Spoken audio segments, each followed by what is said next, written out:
It's all coming up on Monday Nitro. Luger.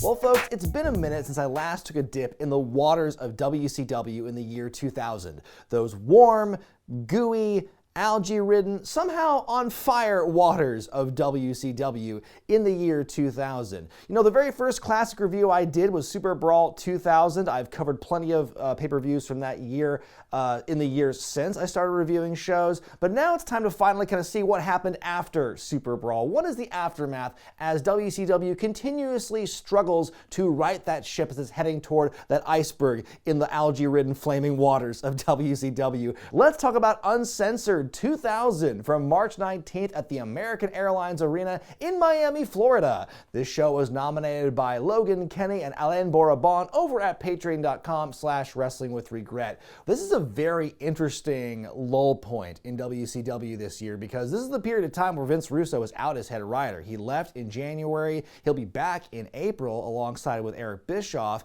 and that's a whole other story. But here's this weird period in the middle where Kevin Sullivan is booking and trying to, right the ship basically and trying to reconcile what Vince Russo wrote with what he wants to do, but it turns into this big, jumbled, frankly just uninteresting mess. So where are we at this point creatively? Well, Bret Hart is hurt and not coming back to wrestle. Kevin Nash is the commissioner, and he's currently doing an injured/amnesia storyline where he thinks he's Commissioner Gordon. He's looking for Batman. Scott Hall showed up for the world title match at Super Brawl, and that was his last appearance in the company ever. Scott Steiner's been gone for a bit as well. The NWO did do a restart back in January, but then that got totally derailed because Bret Hart's injury, Jeff Jarrett suffered a brief injury at the time as well, and then of course with Steiner gone and Kevin Nash doing his amnesia storyline, all you have left in the NWO now is Jeff Jarrett and the Harris twins, which honestly sounds like a worse fate for that group than they had when they had their revival in WWE in 2002. Meanwhile, Ric Flair and Lex Luger are working together as the unfortunately named Team Package, and frankly, neither man has been more boring as a character in my opinion.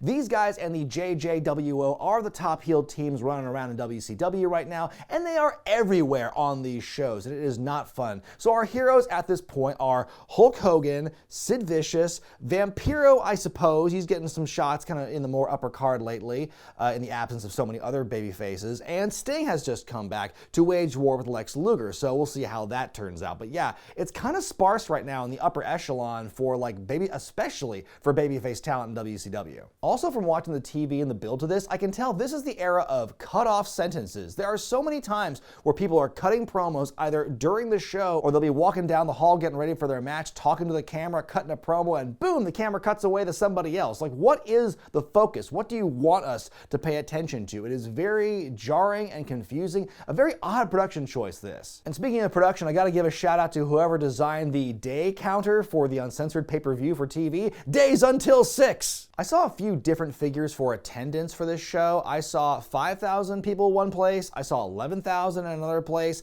I've seen just a hair over 2,500 people reported, and that's what I'm going to go with for this one. The show got 60,000 pay-per-view buys, which is not the worst they would do all year. That would actually go to Starrcade in December. That actually got the lowest buy rate. Meanwhile, at this time in the same month, ECW ran Living Dangerously 2000, and they drew 95,000 pay-per-view buys. Tony Schiavone, Mark Madden, and Mike Tenay are on the call. Thank God Tenay's here to even things out. We get an opening hype package, and then we go to the back where we see Team Package make their way to the arena, and Lex Luger just keeps saying, "We're the best!" Elsewhere backstage, Hulk Hogan warns Sid to, "Watch yourself out there, brother." Sid says not to worry about him, blah blah. Cut to Jarrett and Harris mid-sentence. Jarrett's got surprises planned. We also see a mysterious black limousine arriving. I've probably said it before on this channel, but I'll say it again. I just hate the aesthetic of wrestlers just coming into the arena, just as the show begins, or worse yet, several minutes or an hour into a show happening, whether it's TV or pay-per-view. Are y'all not familiar with call times? It just seems very unprofessional to me. We begin with a match for the WCW Cruiserweight Championship as the artist formerly known as Prince Iaukea, with Paisley in his corner,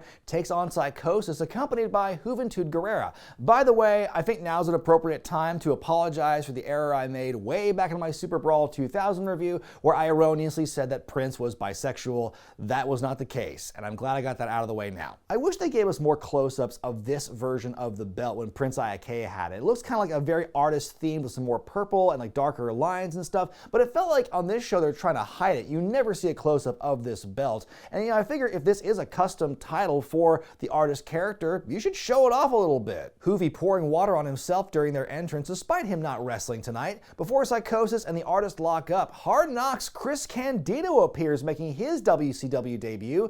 Mark Madden on commentary saying, "Oh, the internet rumors are true. Chris Candido's here in WCW." And within like a minute, Candido, when he sits down and does commentary, he says, "The internet rumors are true. Chris Candido's here in WCW." Like, guys, you should probably plan that out beforehand. I also love seeing Madden clearly indicating to Chris to move his headset mic down, but Chris just totally misses that, so Madden has to physically reach in to adjust it himself. Psychosis with a nice Hurricane Rana in the ring, big dive to the outside. Candido on commentary saying that unlike these other jumping beings in the division, he can wrestle, his voice getting higher as the match goes on. His voice honestly sounds a lot to me like Jim Cornette. Neither of them has gone through the garbage this business that I've gone through, not just this, but my entire life. Psychosis dumped to the outside. Paisley comes up to him and gives him a look, then a slap just right in front of the ref. The artist is on top for a good while here. Nice comeback attempt by Psy, but artist with a good cutoff. We get an amazing top rope Frankensteiner by Psychosis here. Dropping artist face first with a suplex. Paisley with a distraction again, but in comes the juice. Madden screaming cat fight over this.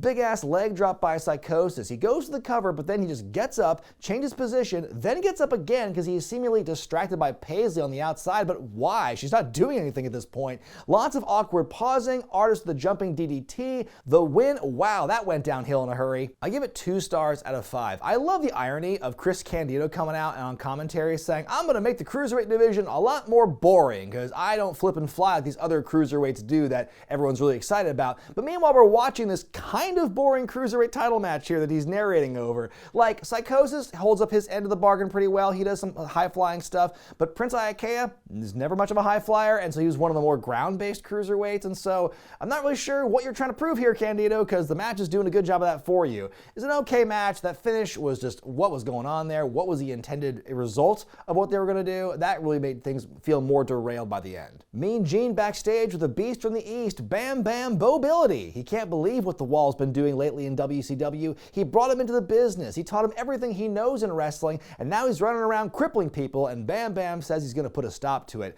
Wait a minute, it just dawned on me, why does WCW have 2 concurrent crippler gimmicks at this point? Because you got Lex Luger, who runs around, breaks people's arms for months. You have the Wall, who chokeslams people through tables and has broken David Flair and Crowbar's necks repeatedly. Like, you're going to run out of people to have wrestle if you have these heels just beating up lower and mid-card guys every single week and injuring them. Up next in tag team action, Lane and Rave take on Norman Smiley and the Demondale Torborg. Lane and Rave, the former Standards and Practices, and before that they were the former West Hollywood Blondes, a very ambiguously gay duo that got them some flack from GLAAD. They're a couple of party boys now, and they're taking on the new odd couple between Smiley and the Demondale Torborg. Here comes Miss Hancock, the future Stacy Keibler. She used to work alongside S&P, now she just shows up and dances to cost the matches. Mark Madden standing up for Miss Hancock, who's coming to the commentary table, and he goes, "Do you want to sit on my lap?" Which is, I rolled my eyes at that one, because the pause makes you think he's going to say something kind of clever, like, oh, you think he's going to say something dirty, but then he can kind of say, "Do you want to sit on my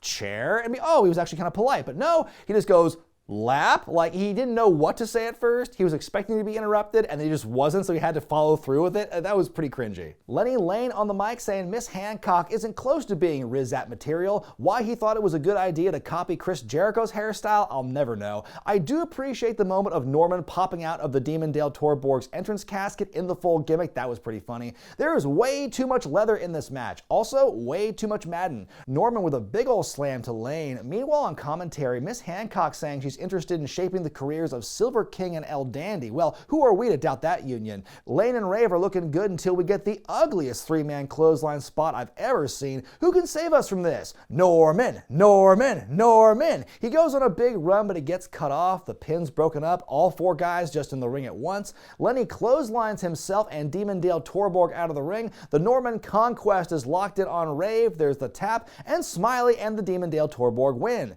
The bad guys are getting in Miss Hancock Hancock's face and blaming her for the loss somehow, but then Norman and Demon Dale Torborg cut them off. They bring Hancock back into the ring and everyone is dancing. I give it 1.5 stars out of 5. I was thoroughly entertained by Norman Smiley in the full Kiss makeup and everything. I think that he really came into his own during this kind of the hardcore champion, the hardcore wrestler gimmick he had, because it was so over the top and goofy, but it really worked for him. It got him super over, and so I will always appreciate wrestlers who find their niche once they get into the comedy act and they get super over. That is like the template for me, for Norman Smiley.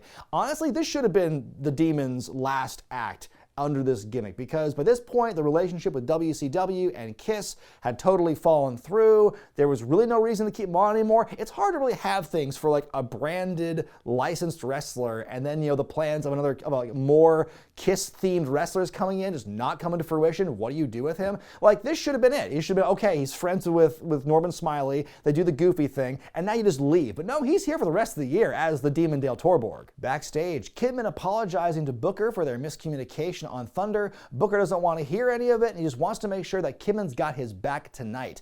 Elsewhere, David, Flair, and Crowbar both wearing neck braces. David telling Daffney to promise she'll stay away from the ring tonight because it's not safe, and she reluctantly agrees. So as of late, the Wall has been destroying people left and right in an effort to get himself over, according to Mike Tenay on commentary here. He's been putting people in the hospital, including David Flair on his 21st birthday. By the way, I love how they did a stretcher and neck brace job on him after what looked like one of the safest table bumps I've ever seen. But anyway, Bam Bigelow now stepping up for David Flair and Crowbar. He wants to beat up the Wall and teach him a lesson because it's established now that Bigelow brought the Wall in as a protege, and now the Wall's just gone totally rogue. Fists are flying from the opening bell. Wall laying Bammers out with a big clothesline. Bam Bam responds with a big line of his own. Bigelow with a diving headbutt off the top, but it's not enough to put him away. Wall with a big knee lift. Bigelow hits a DDT. Wall with a huge clothesline where they both go over the top rope, but the Wall's bump looks super scary. Fighting up the ramp around the tech area, Wall with a choke slam, but not on the WCW monitors. Slam to the table, the sparks fly. Who's sitting up in that crow's nest, by the way? Is that Mean Gene's special throne during the night? The bell rings, I guess the match is thrown out, but here come David Flair and Crowbar. They jump the Wall, but he fights them off. They go to the back as Bam Bam's getting put on the stretcher. Even Ed Ferrara's out there, dressed like he just don't care. But wait, Crowbar and the Wall have fought their way up to the top of the set, Wall with a massive choke slam from the top down to the stage below. What a spectacular fall. Huge bump by Crowbar as the fans chant, "Jump, jump," to the Wall. I give this one star out of 5. It feels like another example of an angle disguised as a match, so you won't be getting a lot of like in-depth wrestling in this one. It's just more to sell a story. So you got this like decent big man fight before it turns into a big schmoz. I think it's just funny that in a show like Uncensored, which is supposed to be like, oh, and all the rules are out the window and everything, but we still have so many matches like with rules, I guess. Like, interference is such a weird, fluid thing on this show and in the company at this time, but the fact they had this, like, I guess, double count out or a DQ finish for this match on this show, I thought was kind of funny. It's kind of like when the Extreme Rules pay-per-views have so many matches with no stipulations. So, like, what is extreme about it? Again, Crowbar's fall off the set was spectacular, but it was the only real memorable thing about this segment. We get the big stretcher job with lots of wrestlers and other onlookers for Crowbar and Bam Bam. Shivani saying, "Uncensored has come to a stop." And then just right away he goes, "Let's go to Mean Gene backstage." Well, which one is it? Gene is backstage with Brian Knobbs. Knobbs putting over Bigelow and Crowbar and their toughness, saying he's dedicating his match to them tonight. We go to that now. It's a hardcore gauntlet match. Keep that phrasing in mind, a hardcore gauntlet match for the Hardcore Championship as Knobbs challenges the defending champs 3 Count. You heard me. A few weeks ago on Nitro, all 3 members of 3 Count covered Knobbs to win the belt, and they're all sharing it now as co-champions, literally 2 months after Chyna and Chris Jericho did the same thing with the Intercontinental Championship. Knobbs has got to beat all 3 members of the group to win back the title here. Shane Helms is wearing a face mask to protect a broken nose. That looks never going to get over, kid.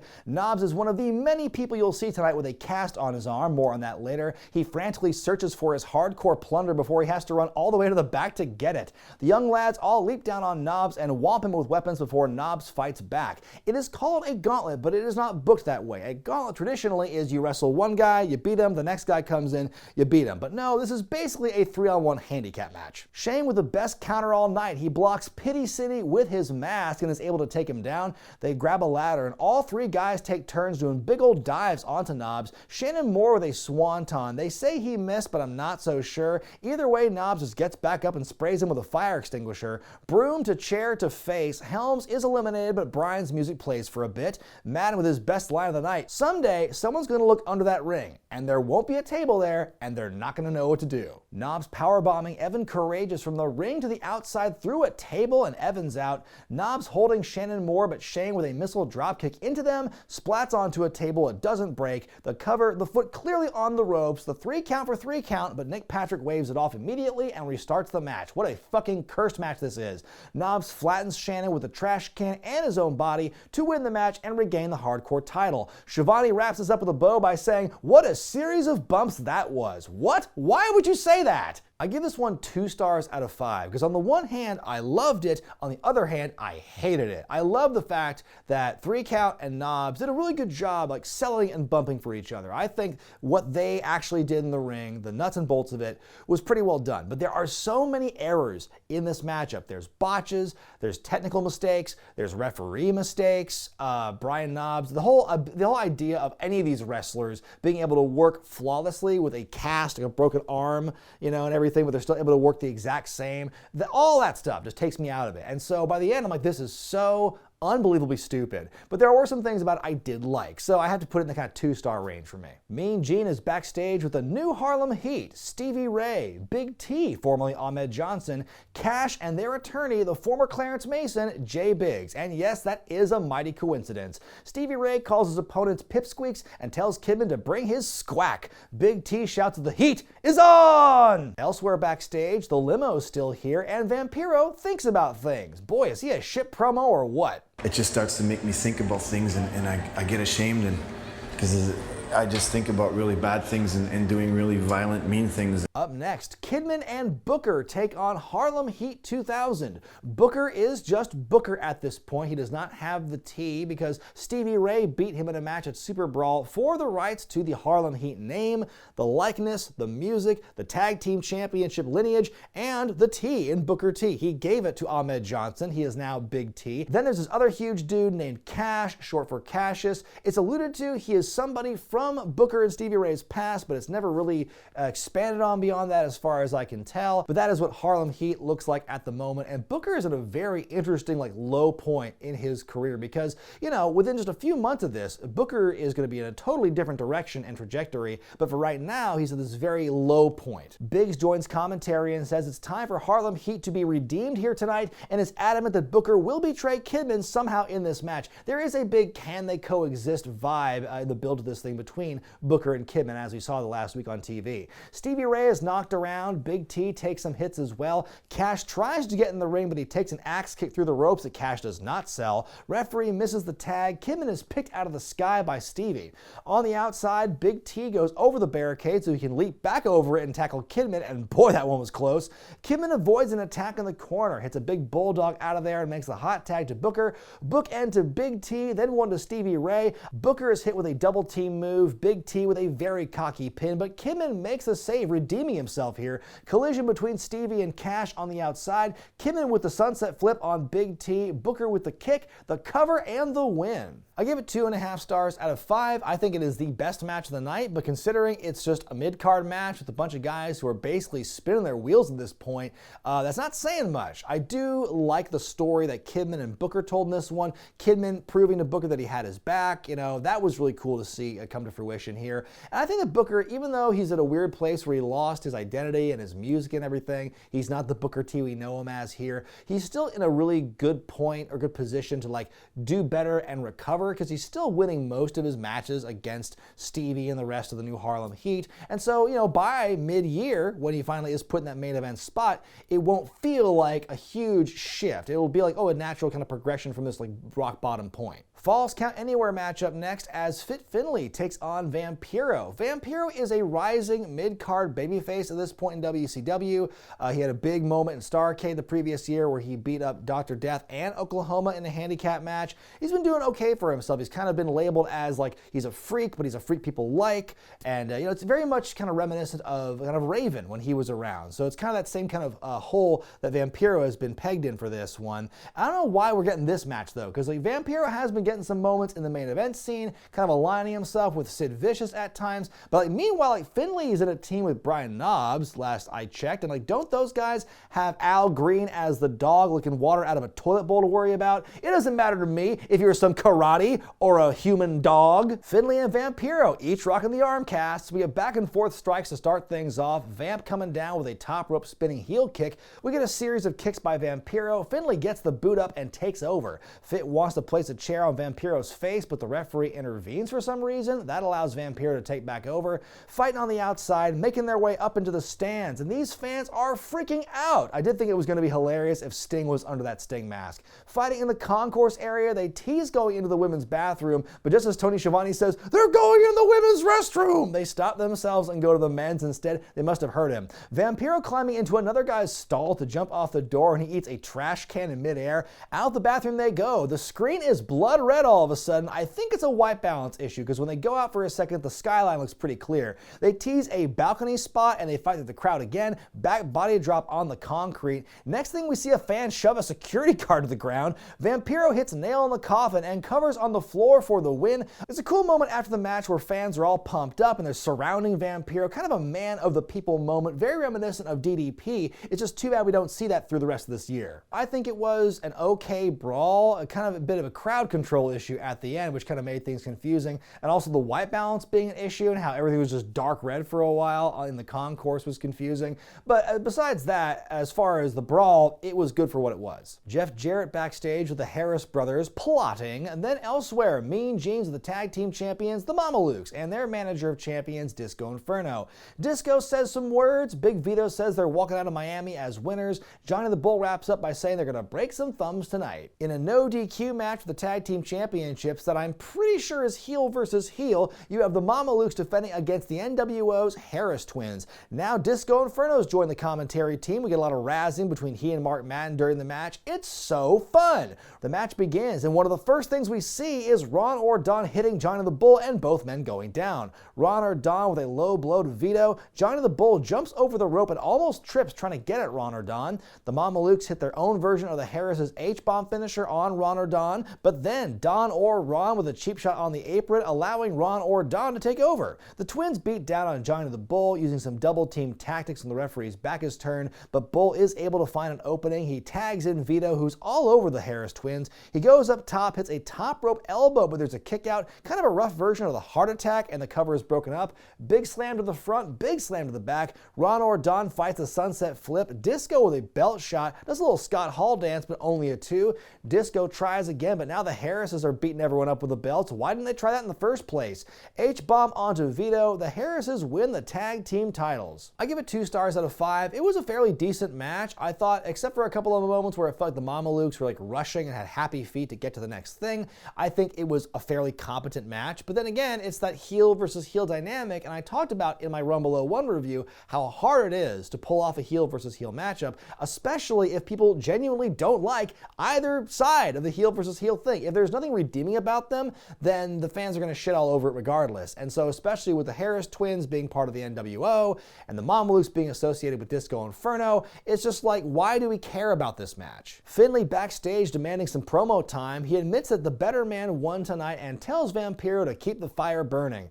Elsewhere, Mean Gene's with Team Package. Luger saying he's going to beat up Sting and knock some of his teeth down his throat. Ric Flair putting Luger over and saying that Hulk Hogan will bleed and sweat all night long. Team Package, Team Package. Up next, a Bullrope match as the American Nightmare, Dustin Rhodes, takes on Terry Funk. Dustin Rhodes, man of many belt buckles, has turned on the old man, and there's lots of bad blood between the Rhodes and the Funk families. It's now bubbling to the surface here. Terry with one of the best comebacks of all time. He puts a diaper on a raw chicken and throws the chicken at Dustin's head. What an amazing Nitro moment this was. Honestly, top 10 for me. Before the match, Mean Gene with Dustin Rhodes, who says this will be Terry's retirement match, but he won't get a watch, but he will watch himself get beaten bloody by Dustin. On stage, Terry's got the chicken once again. He introduces who he calls Dustin's baby brother, but it's not Cody. It's a guy in the chicken suit. Chicken noises play over the PA plie as Dustin chases him around the ring, then gets pelted with the Raw Chicken.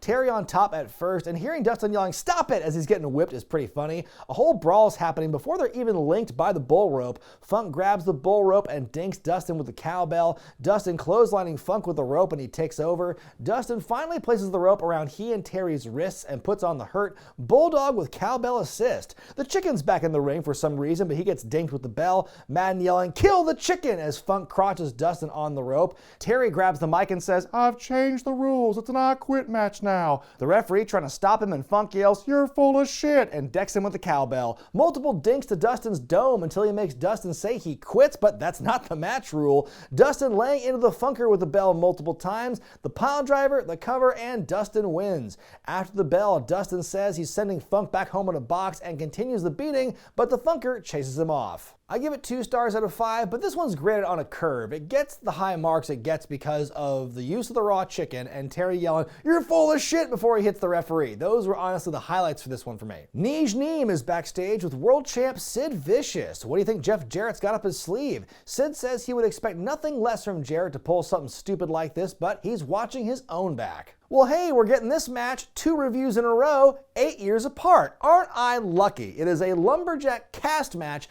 as a total package Lex Luger takes on the man called Sting. Way back at Starrcade, Lex Luger beat the Stinger. He broke Sting's arm with the chair, then broke a lot more arms after that. What terrible working conditions do you have in this company where one guy can break half the roster's arms, get no punishment for it, but everyone's got to come back to work the next week wearing a big old cast on their arm? Oh, but they're still able to work perfectly fine with those broken arms, so I guess it's all cool. So after all that, Sting finally comes back after being gone for months, and he's coming for revenge. I love Luger's trepidation here during the entrance, being surrounded by all of his enemy Lumberjacks and trying to flex. He doesn't want to face the hard cam because he's afraid he's going to get jumped. He tries to apologize to everyone at the last minute, then brings out his Lumberjacks. Now here are some heels in new casts of their own. I will say, Luger as a wrestler, no matter what era he is in, to me will always be one of the most dull, boring things.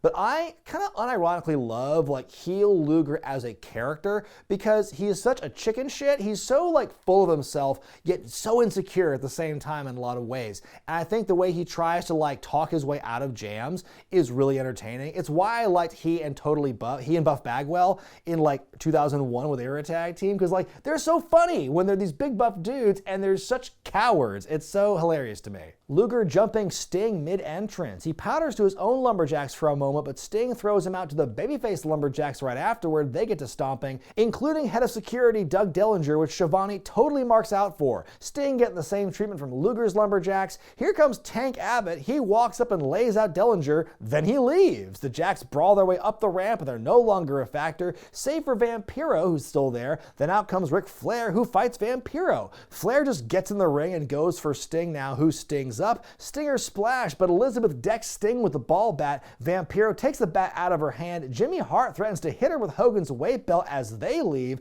Sting kicks out. Luger goes to the rack. Vampiro comes in and hits Luger in the ribs with the ball bat. I can't tell if Charles Robinson is meant to be seeing all this or not. Scorpion death drop and Sting wins. Sting and Vampiro share a cool moment in the ring. They become somewhat of a tandem after this, but it does not last long. What a goofy match this is. I give it 1.5 stars out of 5, which makes it actually worse than their title match they had back in '92. I think Sting and Luger were okay in this match. It would have been an okay singles match, but it was dragged down so much by all of the crap with the Lumberjacks and Tank Abbott getting involved and Vampiro and Flair and Liz and Jimmy Hart. It's just bonkers. It really made the match just really unenjoyable to watch by the end. But Tank Abbott, why did you attack Doug Dillinger? He says, because Dillinger's in the computer. He's a participant. You gonna take his money? He's just a Lumberjack. Would you take my money now? I don't think so. What? Is anyone really breaking down the door for a feud between Tank Abbott and head of security Doug Dillinger?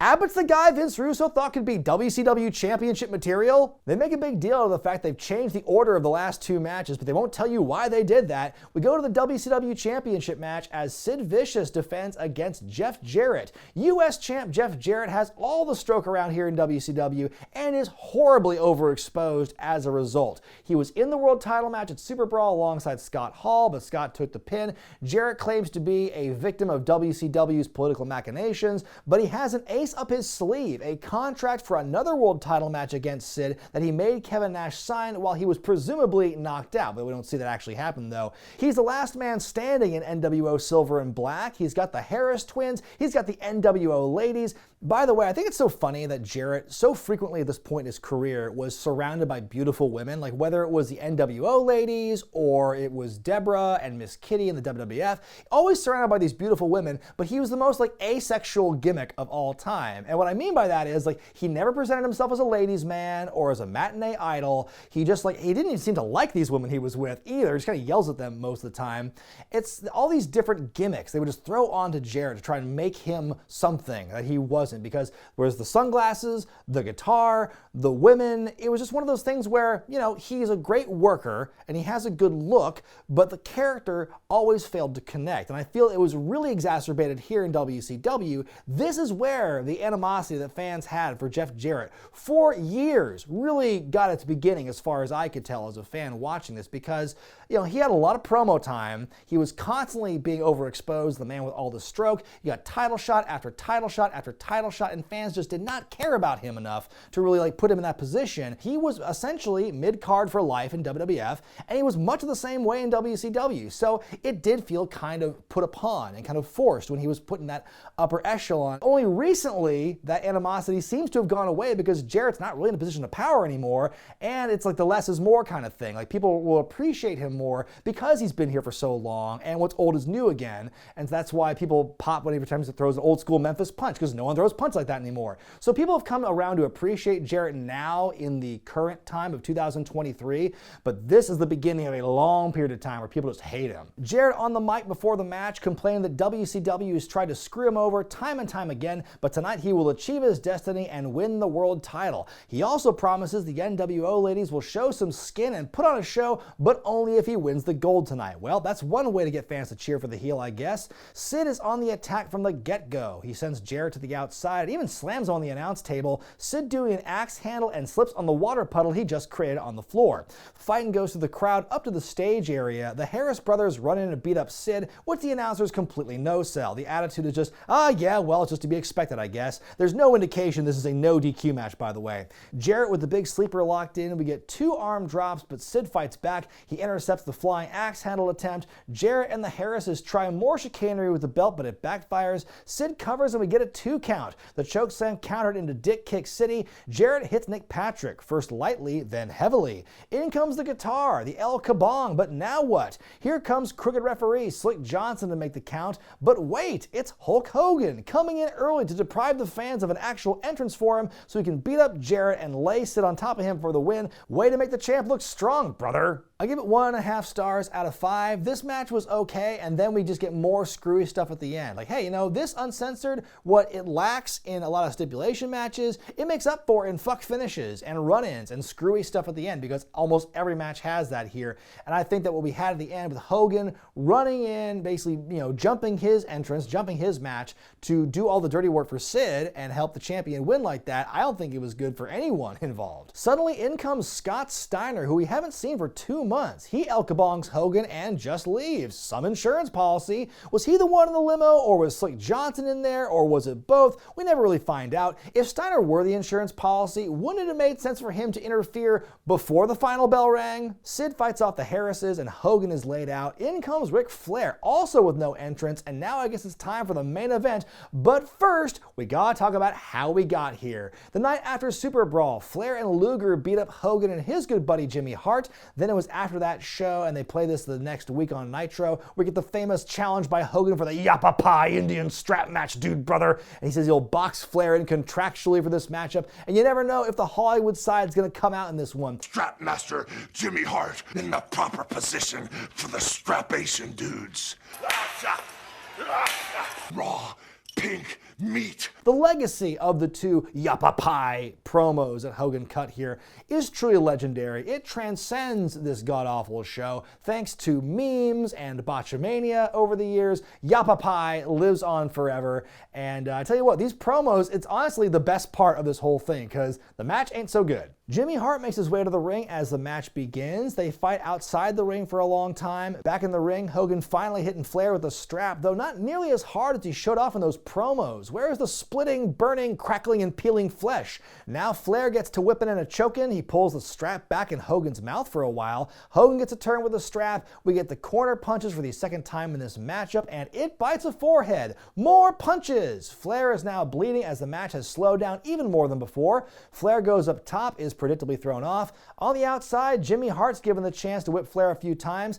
Fighting up to the stage, Flair begs off again. In comes Lex Luger, who dinks Hogan in the head with a steel chair. The brawling continues around the ring with Flair on the offensive. Hogan bleeding now as well. Flair just punches Hogan in the balls as commentary reminds us that we think the object of this match is to touch all four corners before your opponent does. Jimmy Hart gets involved once again on Flair, but he gets squacked in the face for his efforts. After like 10 minutes, we finally get our first instance of corners being touched. Flair spends ages trying to unhook Hogan from the ropes. Foreign object goes right to Hogan's jaw. Why is he trying to hide it? Flair goes for a pinfall. Why? Then Hogan hulks up. The boot. He goes to touch the corners. Luger shows up again, is immediately ejected. The leg drop, the cover, the 3 count. Guys, what are we doing? Hogan then remembers to touch the 4th turnbuckle to super duper win, I guess, and that's how we end the show. I give it 1 star out of 5. It's Hogan and Flair, which we've seen 100 times before this. Rinse and repeat. It feels really no different to me, but this finish and the strap just made it 10 times worse by the end because you've got this confusion about the corners touching and we got pinfall attempts and they just kind of forget, they lose the plot, and then you have the pinfall cover, oh, then I'm gonna touch the 4th turnbuckle. Like, what are we even doing here? There's no 0-star matches or negative star matches on this one, but it is just an overall blah, kind of bad, boring show for most of it, and then the last 2 matches happen and bring down the whole rest of the vibe and experience. Like, this whole show is just a series of tiny train wrecks. Every match has at least one thing going for it where it's like, oh my God, this is horrifying, or some kind of head-scratching booking decision, or just some botch that completely derails what they were trying to do. And then the last 2 matches completely blow that all out of the water with like a little bit of everything. Because you've got like confusing finishes, you got run-ins on run-ins, Scott Steiner comes in for 10 seconds and leaves, just so much confusion, and that transition from the semi-main to the main event was just really awkward as well. This is just like not a good show, and this is just the story of WCW in the year 2000. But there's part of it you can't really blame them for because they're in this state of huge flux because Vince Russo is gone and so many stars are gone. Like Brett's gone, all the radicals are gone, so a lot of your mid-card, your good solid workers are all gone. Lots of other top guys are gone for the time being, or they show up, or you're never gonna see them again. And so it's like they're really kind of struggling, they're flailing to make things work, but no one here is in a good position to succeed. And that is the general vibe that I got from watching this show. Maybe it's not a shock that ECW did better business at this time than WCW because they were in this creative free fall and downward spiral. Eric Bischoff would soon be brought back into the fold to work alongside a returning Vince Russo. Then we get the Great Championship reset, and then the rest of 2000 in general. This show is bad and it's boring and by all means should be avoided. But next week is the beginning of March, and with that we go back to reviewing classic WrestleManias. This year my theme or my thread of Mania is going to be a little different here. I am going to cover that period of time between the New Generation and the Attitude Era. So I'm doing numbers 12, 13, and 14 beginning next week with my review of WrestleMania 12, which of course has the Iron Man match with Bret and Shawn. But until then, folks, I'm Brian Zane, and I'll see you next time.